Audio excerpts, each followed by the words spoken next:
Hey there. Welcome to the most recent resolution stream live stream, where today we're going to be talking about the navigating the conflict continuum. Now, if you have no idea what I'm talking about, the conflict continuum, don't worry about it. I'm going to explain the whole thing for you. All right. So why don't we get down into this? Navigating the conflict continuum.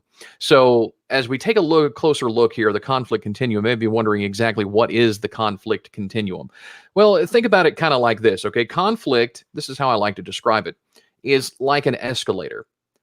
So you start out at the very bottom. These are like minor kinds of conflict, especially when you're talking about workplace conflict, which is the kind of work that I do with clients. You start at the bottom. It's not that big a deal. Little disagreements between, bosses and employees or coworkers or whatever that may be. And typically it's not that difficult, especially if you're down at the bottom of this particular escalator, to get off of it. In other words, use conflict resolution skills, techniques, and strategies to manage or resolve those minor conflicts.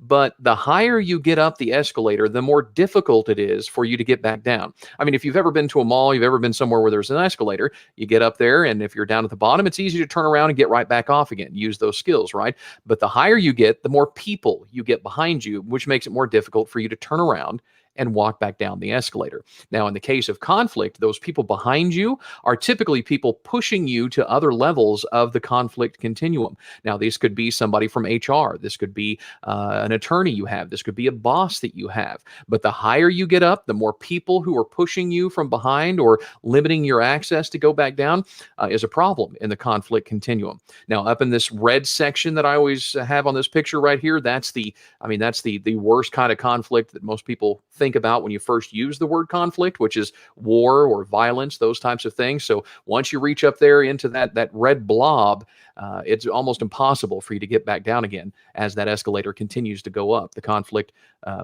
continuum. So if you were to walk around this escalator, here's what you would see. This is the conflict continuum. And it's a graph, and it's not a smooth ride up this at all. And there are different peaks and valleys. Now, the good news is, at least for a portion of the conflict continuum, you can bounce around. You can bounce up and back around and try different things, different strategies. But once you go too high, you can't really back up. Now, before I get any more into the conflict continuum, I'm asking you to, first off, I want you to go ahead on our YouTube channel. Go ahead and follow us, subscribe to there. Also, our LinkedIn page, and we've got all of our awesome social media accounts as well that you can find there at resolutionstream.com. But I'm Dave Hilton. I help ambitious professionals learn essential communication, conflict resolution, and negotiation skills that you need to develop and lead diverse, high-performance teams. Now, if you want to know how you do that YouTube subscribe, here's how you do it. You just hit that red subscribe button and then click the little bell. That way, whenever I do one of these live streams, you can watch it while I'm actually doing it and ask questions. In fact, I can bring your questions up on the screen in future videos if you want to be a part of one of these live streams. So let's get back to the conflict continuum. Again, this is the side of that escalator picture that I was showing you. It's it's kind of a bumpy road up there, the higher you get. But I have all of this designated as different colors just because the higher you get, the worse off. And at least here in the United States, these colors are, green isn't that bad. Once you get to red, that's pretty bad. And that's why we've done the conflict continuum this way. So this model that I use, everything that is basically on your left, these are the processes and systems, the conflict resolution skills that I was talking about, where you remain in control of the outcome. Now, I've talked about this kind of briefly in some of the other live streams that I've done before. Now, everything on the right-hand side of the conflict continuum, basically about the midway of that orange thing, that's where all those people are behind you and you lose control of the outcome. You may have started this whole ordeal, but at this point, you don't have control of how it ends. Somebody else does, or a group of people do. Now, the other thing about this, and some of these may be a little counterintuitive as you actually go through this and learn about the conflict continuum model, but the things that are on the left-hand side, the further down you go, those are actually forward-looking. This means that you're looking at a conflict, okay, something happened in the past. Now we want to focus on the future. What can we do? What can we change? What agreements can we make to make sure that that doesn't happen again, so that we set expectations so we don't run into more conflict situations with the same kind of issues. So it's actually forward-looking. Instead of always focusing on things that already happened, it's, okay, how can we prevent this in the future? And when you look at things on the right-hand side, that's backward looking, because at that point, you're only focused on the things that have already happened. And so you're going through all of these processes and things where you lose control because everybody is focused on what happened instead of what we can do to keep it from happening again. So on the left-hand side of the conflict continuum, you've got more creative options. Again, you remain in control, so you can come up with the most creative options you want to, especially with workplace conflict. You come up with ideas and ways that you can avoid this type of conflict again. And of course, on the right-hand side, it's fewer options because you've got all these people behind you on that escalator who are pushing for changes which you may or may not agree with. You started this whole process, but what happens at the end, the outcome, you have no control over that, so you have fewer options. Now, the things on the left-hand side, again, less expensive, typically. These are some of the conflict resolution processes, and I'll go over some of those here in just a few minutes, but it tends to be less expensive the lower you are on the conflict continuum, as opposed to where the costs and expenses increase dramatically by the time you get over to the right-hand side of the conflict continuum. So conflict escalation, this escalator, if you feel like you're stuck on this, let's talk about some of the systems and processes that you can use on the left-hand side and the right-hand side, now that we've talked about some of the details. So on the conflict continuum, the very first thing, the first option you have is avoidance. Now, this is a fun thing to talk to teams and to companies and individuals about, because they're like, you know what? How about we just ignore it? Well, that's probably one of the worst things you can do, because unresolved conflict it's sort of like a cancer in the workplace. It's there. Nobody wants to acknowledge it's there, but it can grow just like a cancer can. And before you know it, you've got high turnover, you've got low morale, because none of this stuff has been dealt with. And I like to describe the avoidance part of the conflict continuum as people trying to live in the magical world of unicorns and rainbows, where conflict doesn't exist. Even though it does, we're going to pretend that the unicorns are here and we're all happy and it's all unicorns and rainbows and everything is perfect, when in fact it's not, because unicorns, they don't exist. So this magical world of unicorns and rainbows, not going to happen. But that's what a lot of people think of about, okay, we'll just avoid the conflict. And that's one of the worst things you could do.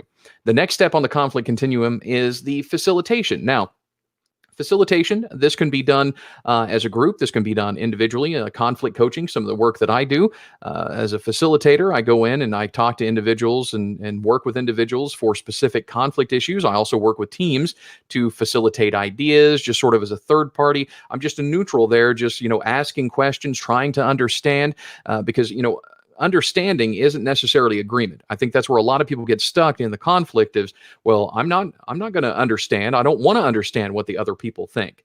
Well, sometimes that helps, especially if you want to manage or resolve it healthily, So what you do is you bring a facilitator in and we talk about it. Could be a coach, one-on-one, could be a team facilitation, plenty of options there. Now, the next step on the conflict continuum is negotiation. And the funny thing is whenever we're talking about the avoidance, where we're talking about the land of unicorns and rainbows, right? When I start talking negotiation, especially here in the United States, unless of course I'm talking with a group of salespeople, but when I start bringing up negotiation, people immediately in their mind, this is the worst thing ever. They hate negotiation. They're scared of negotiating, so they immediately think this is the worst thing that could possibly happen. It is an Armageddon kind of situation. Negotiate? I don't want to negotiate. I'd rather just not deal with it. I'd rather go back to that land of unicorns and rainbows. But I'm telling you, negotiation skills are very helpful in these situations. And if you're not sure exactly how to negotiate it, you can always go to the next step of the conflict continuum. Now, of course, you could always bring in a third-party negotiator if you'd like to, but mediation is typically the next step. You bring in a third-party neutral, a mediator, to talk to everybody who's involved in the conflict and come up with these creative solutions, these creative options. Because again, we're still on the left-hand side of the conflict continuum, which means you control the outcome. The mediator doesn't decide what happens. You and the other person or other people that are involved in the conflict, you get to decide, and you can be as creative as you want to, as long as everybody agrees to it. So next there, on the conflict continuum, is a neutral evaluation. Now, once you get kind of to this point here, this next step here on the conflict continuum, a neutral evaluation is basically when, okay, maybe you've tried a mediation, maybe you've tried a negotiation, nothing worked. Now you go talk to an attorney, and the attorney's not exactly sure if your case has any merit. So they take case and the files and the information you have, they take that to another attorney who evaluates your case and then gives your attorney an idea of whether they think you actually have a valid case or not. And as far as whenever you're on all this part here of the conflict continuum, you can bounce around. You could, if you wanted to, instead of even going to facilitation negotiation, you'd be so mad at the other person at your workplace for whatever they did, you could immediately go to an attorney. And so they'd be like, okay, let's consider this for a second. So they may do a neutral evaluation. That attorney that looks at all the files may say, you know what, there's not really a case here. And so they may recommend to your attorney that, maybe they should try a mediation. So you go back down. So you can kind of bounce around the conflict continuum depending on where you are, at least on the left-hand side of it. Next up on the conflict continuum, that is the arbitration. That's where you hire an arbitrator. And a lot of the people that I know, they're arbitrators. That's not work that I do specifically, but a lot of them are retired judges. And so they're happy to look at the case material, do all of this stuff, and make a decision. Now, an arbitration, the end of that, it could be binding, it could be non-binding. Binding meaning that it's a legal agreement that you have to follow, or non-binding where they just come up with a decision and you can decide, yeah, I'm going to follow that or I'm not. But at this point here, arbitration, this is where you really start losing control. I mean, as far as an arbitrator making that decision, if it's a binding decision, then you've definitely lost control. If it's a non-binding, you still have a little bit of control there. But this is the point on the conflict continuum where all those creative options, all those creative ideas, they're gone. You didn't use any of the other processes, and you're going to continue to go up the conflict continuum. Other people are going to make these decisions for you. So the next step on the conflict continuum is litigation. This is where you go to the courts, the court system, where somebody else decides. Could be a judge, could be a jury.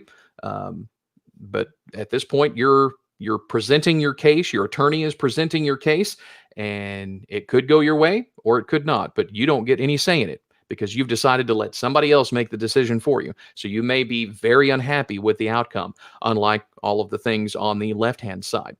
So you keep going up the conflict continuum. And again, you've got all these people behind you right now pushing you up that escalator. You've got your attorneys, you've got HR, you've got, who else in the workplace that's pushing you to do these things on the right-hand side here of the conflict continuum.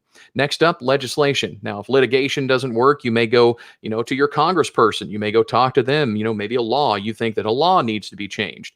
And again, you're kind of presenting your case to somebody, but the actual outcome, what actually happens, you may not like. It may not be everything that you wanted to happen. Unlike the creative options you could have done in facilitation and negotiation, even in mediation, those creative options, poof, they're gone. Legislation at this point, other people are taking over and they control the outcome, which again, you may not be happy with. Now you have nonviolent and violent protests when people get to the position where they don't feel like they're being heard. They could have tried all of these things at this point, or they could have tried none of them. But you go to litigation, you don't win. Then you have a group of people that are just very unhappy. And so you could do nonviolent and violent protests. And again, the higher up, the more people you have pushing you up there, and the less control you have of the outcome. And of course, the final one, the big scary word, war, at the very top of the conflict continuum. So those are the steps. And again, as far as you staying to the left of arbitration, a lot of times you can kind of bounce around until you feel like you've been heard. You can do all of these processes. You can hire people to help you facilitate something, negotiate something. You can hire that mediator to help you get through this and come up with some creative options. You can take it to your case to an attorney. They can take it to another attorney to do that neutral evaluation. You get non-binding arbitration, which means you still control whether you agree with it or not. But once you pass that arbitration into binding arbitration and higher, you lose control of the outcome. That's why it's super important to try to work some of these processes, especially in a workplace environment, to use facilitators, to use negotiation skills, to use mediators whenever you're dealing with workplace conflict while you can remain in control. Otherwise, you're out of control as far as your the full right-hand side of this. So there you go. We have navigated the conflict continuum. If you'd like to learn more about conflict resolution, negotiation, communication skills, those types of things, I typically do one of these live streams every Tuesday at around this time, usually in the afternoons. So you can watch those. And again, I invite you to join me for one of the live ones. You can post questions if you want to, and I can bring those up on screen and answer your questions if you'd like. But if you want to learn more about conflict resolution, I have a video on that. You want to learn more about mediation, I have a video about that. I'll be covering some of the other things on the conflict continuum as well in separate videos, but usually I post one of these videos every week around Tuesday. So check that out whenever you get a chance. Now, here's something else. If you feel like you're stuck on that conflict escalator, you don't know what to do, you're not sure exactly where you stand or what options you still have available to you, here's something that I can offer you. I do free 30-minute conflict strategy calls. So let's say you're dealing with a difficult workplace conflict, you're dealing with some sort of issue, a negotiation, something like that, and you just need to talk to somebody just to kind of get an idea of where you stand, what your options are. I do these free 30-minute calls. You can schedule one there on the website. And you can just schedule a day, a time, and we'll set all that up and we'll talk about your specific situation. But it's free. It's a 30-minute call just to see how I can help you, just kind of get you a little bit of strategy, just something I do to introduce myself to people. But you can set that schedule that 30-minute conflict strategy call right there on the website at resolutionstream.com. Appreciate you watching. I'll see you next week.